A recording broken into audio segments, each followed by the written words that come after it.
Benvenue, and welcome to the Warwick Comedy COVID Showcase live stream.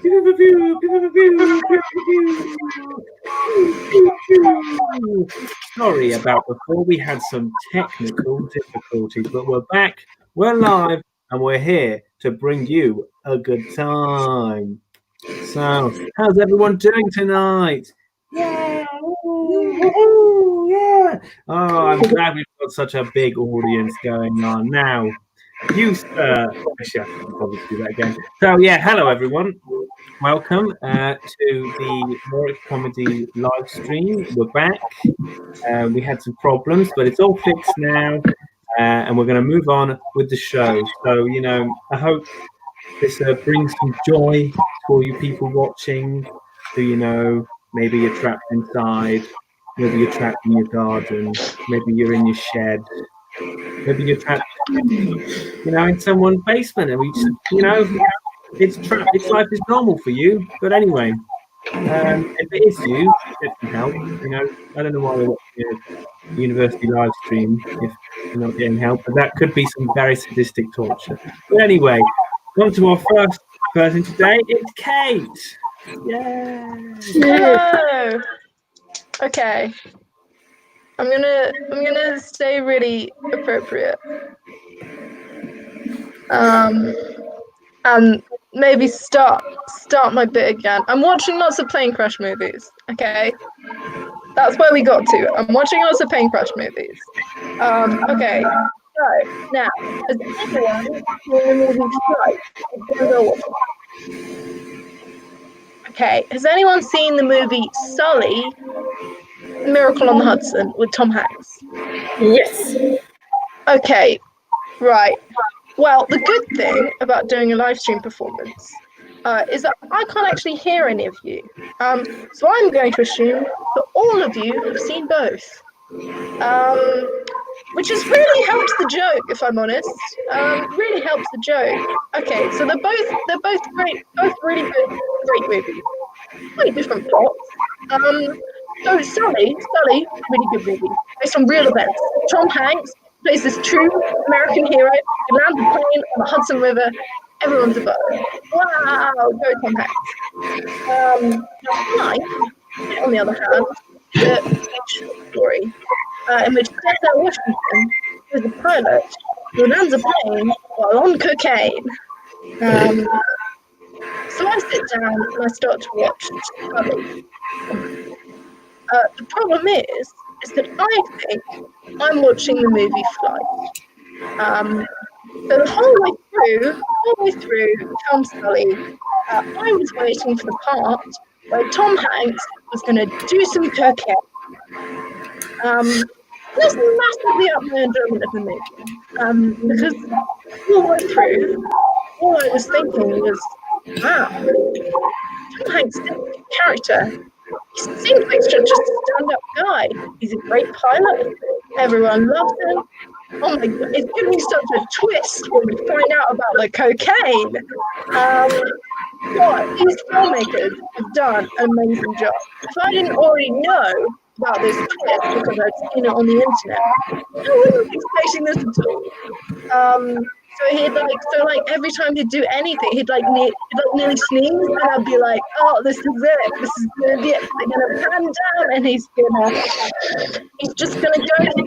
I was getting so excited. And then the film went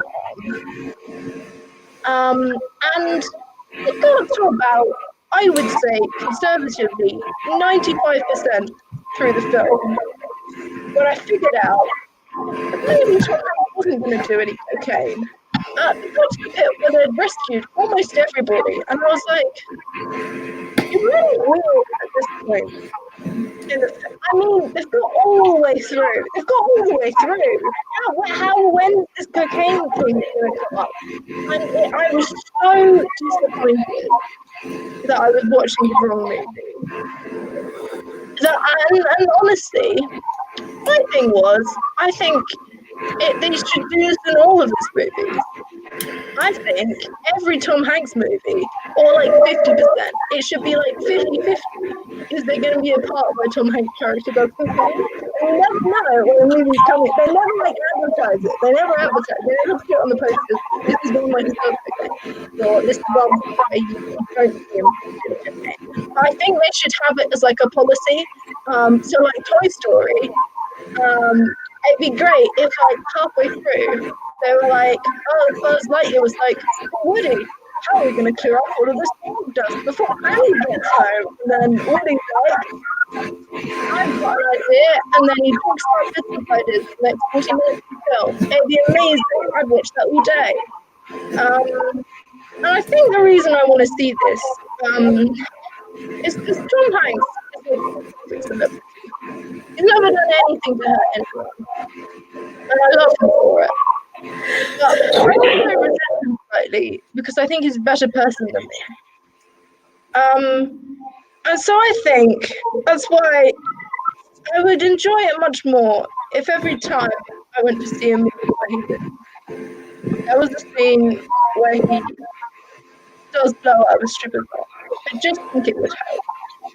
I think it would help his career because he's, not struggling at all. But maybe he could be. Maybe he gets old and his old is even better. So that's how I would. Thank you for your time. I'm finished. Thank you, Kate. Well done. Now, see, I've got a thing. I agree with you about doing blow. I think you should do it more. But as in, my thing about Tom Hanks is he seems too good to be true. Like most Hollywood actors, they've got something a bit off about them. They've always done something wrong. They've done something bad. They're maybe in a cult. Who knows? But like Tom just seems to be. He's got nothing wrong with him, and that's why I think he's got a massive skeleton in his closet, like a dinosaur. He keeps a dinosaur in his closet. But I think there's no way you can be such a good person and look like such a great guy unless you're hiding like the working. Like he's probably Satan. That's what I'm implying that Tom Hanks is hiding the fact that he's either the devil or I don't know.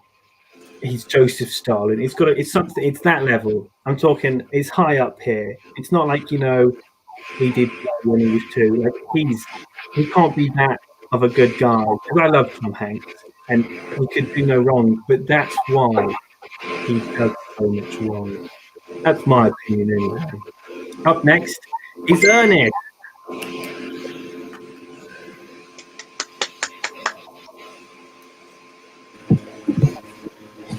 Hello. So, like, Chloe told me to do my old stuff, and I kind of forgot what it was. So I'll do it anyway, but it might not be good. You know why I've got sunglasses? It's because I have in my eyes. Yeah, so I'm gonna try to do it better. And yeah, so I went to Corsica at one point, and there were guns, and wait, no, that's not okay. So I went to Corsica at one point, and in the airport there was a guy with a gun, and then there was another guy, and then the house blew up. And then I slept in a homeless guy's bed, and I don't know, stuff happened. Yeah.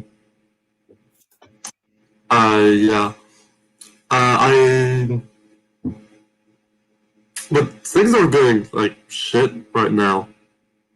I feel like they were much better before. Dinosaurs, they've really declined over the years. There used to be a lot of them, and now there's not a lot. Almost none. And they used to be so cool, they had the skills and huge teeth, and they could breathe fire, and how they have feathers, and T-Rexes can't run. That's what they're saying now. T-Rexes can't run, and I think that's because of those scientists with their science, who just want to ruin dinosaurs. Like, there was no point in them not having feathers. Like, it didn't thing, but they kind of got rid of that for no reason, just to ruin it. It's like this guy ruining a movie right next to you by saying, "Yeah, that's not realistic." Like Gandalf's not realistic or some shit. It's the same thing. It's the same thing. Yeah. I used to have more material, but I forgot. So, bye. I like that. Short but sweet. And you know what? I'm sad about dinosaurs too. I miss them. I used to hang out with them on the weekends, and then a big meteor happened and they all died, and it's a shame now that they're covered in feathers. Feathers, yeah, they're all covered in feathers. But those guys are cool. It's a shame that we don't have them anymore. Although we'd probably all be dead if they were alive. I don't know who would win in a fight, a human or a dinosaur. I feel like a dinosaur might just have the upper edge. But you know who could tell us? Charlotte could. Up next.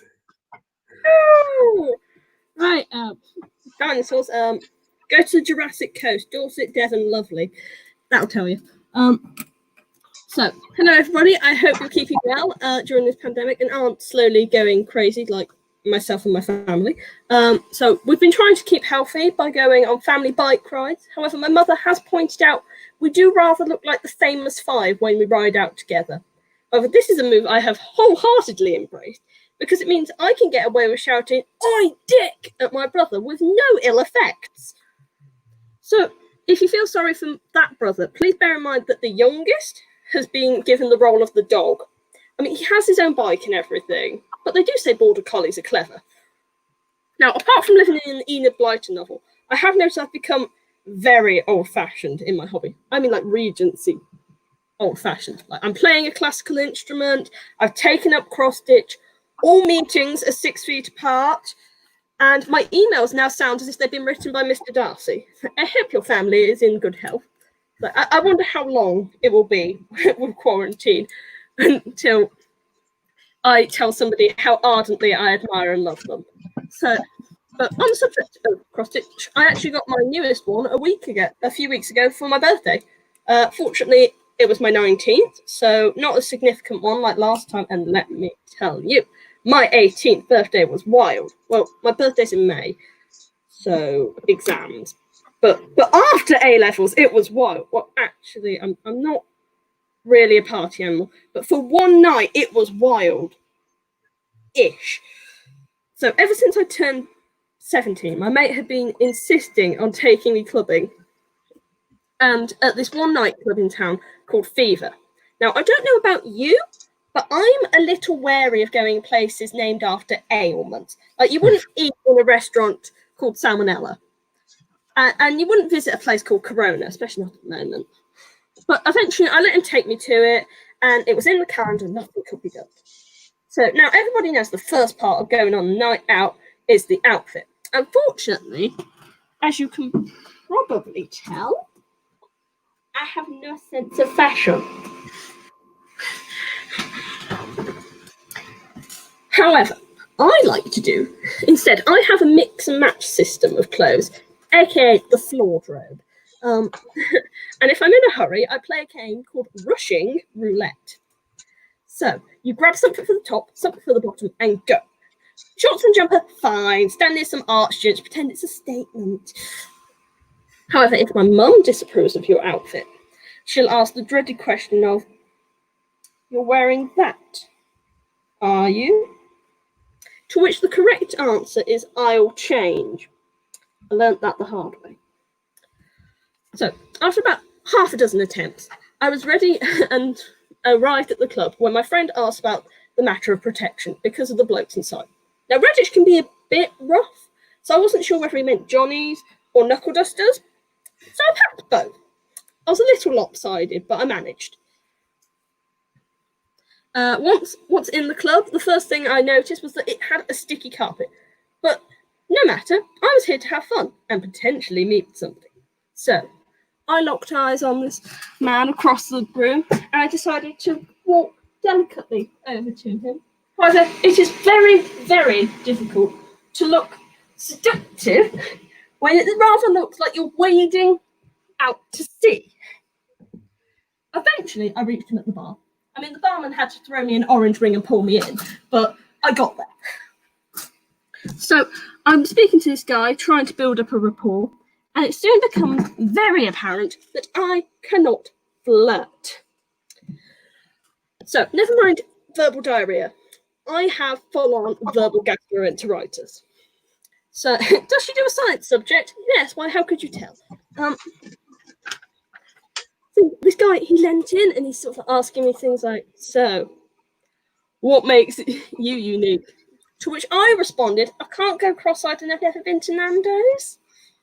At which point he left, which is fair enough. Redditch is able to support 3 KFC, so what I said was effectively chicken blasphemy. Now, at the end of the night, me and my friend are faced with the journey home. And if we walked home, one of us would end up face down in a ditch. Him from drunkenness, me from clumsiness. I don't need alcohol to make bad decisions. I'm perfectly capable of doing that while sober. Now, my friend suggested we take an Uber, but I've heard some stories about those, so I said no. And I didn't fancy having to use my knuckle dusters from earlier. So instead, we got a proper licensed taxi. Okay, now, mate. Oh, thanks. I'm hoping that's in the comments and not on mine. I can just see comments, that's all. Right. So, where was I? Knuckle dusters from earlier. Instead, we got a proper licensed taxi. Immediately wished we risked it with the murder Uber. Yes, they may have tried to kill us, but at least it would have been clean. What with all the plastic sheets to catch the blood. No mess, no evidence. The thing is, the driver was going at such a speed, it seemed like he was trying to get back to 1985 in his DeLorean. Meanwhile, my mate had gone greener than the wheelie bin we'd just hit. And of course, the inevitable happened, and the footwell looked like it had been attacked by a tin of minestrone soup. So the driver comes over, looking furious at her. Quick, hand me my protection. No, not that sort. And he has a proper go at us for making his car dirty. He said as he was picking his nose and storing it on the headrest for later that night. So I decided I'll defuse the situation. Now, okay, I'll pay you for the journey, give you an extra 10 quid. What, to get it valeted? No, to shoot the car. Put it out of its misery. There'll probably be enough petrol to set it on fire. It's disgusting. And with that £10 extra, that was my money for the evening gone. And much like my material. So that's all from me. Bye. Yay, thank you, Charlotte.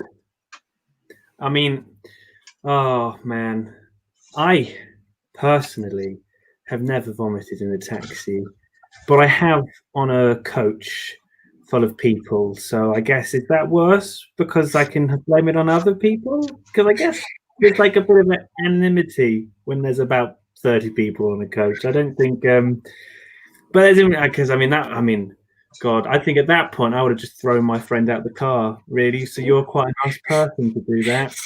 That's the thing I would have done. Just like to give a shout out to DJ Duck. Thanks for watching, DJ Duck. I hope you're having a good time. But anyway, last but not least, it's Nick. Hello. Oh, I'm bright. Oh, well. Well, it's been a warm day today, but then again, I've been sat in the airing cupboard. So I must tell you. I tell you what. So, matching the theme of a few times ago, I must tell you this one joke that sort of I've got. It's a half joke. I've got this one joke, and I'll see if I can get through it. I'm a bit thrown off today. Basically, last night I walked into my brother's room and he was whacking off to countdown. I don't know. Maybe he was trying to do it in 30 seconds. We don't know. And today I've done a maths exam. So my mind's a bit up in the clouds, but I'll bring it down. So I've got this one joke. It's a half joke. It's a one joke. No, it's a joke. We'll give it we'll give it the credit it's due. I've had lots of creative inspiration around the house. We played charades last night. I'll do a little blue joke. To get you all going. So we were playing charades last night. And I was handing out the prompt cards. My dad bent across the desk to receive Willy Wonka, and my brother completely blew the Little Mermaid. So there you go, a little bit, something a bit dirty, something for the parents, something for your uncle. Dad, he rang me the other day. He's like, I'm coming home from work. Can you run me a bath in 20 minutes? I'm like, you absolute pessimist. I can do one in 5 minutes. You watch me now. You watch me. This is a powerful tap. But the joke. So this joke is about a young boy called Craig. No, I'll just show, because look, I've workshopped a few names for this. So